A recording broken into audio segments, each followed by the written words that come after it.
Hei, kecil besar je aku tengok koma ni, ha? Apa nak jadi dengan koma ni? Makin besar makin tak senonoh perangannya.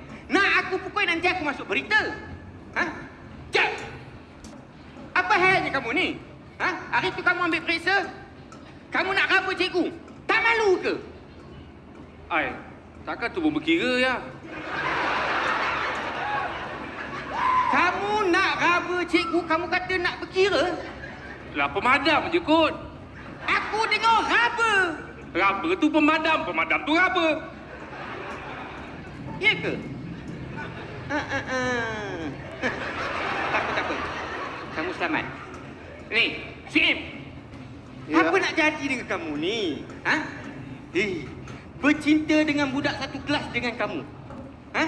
Kamu pergi sekolah, nak belajar ke? Nak bercinta? Ya, saya bercinta kat sekolah pasal saya nak naikkan semangat saya ya. Takkan itu pun salah ya. Saya bercinta kat sekolah. Salah ke?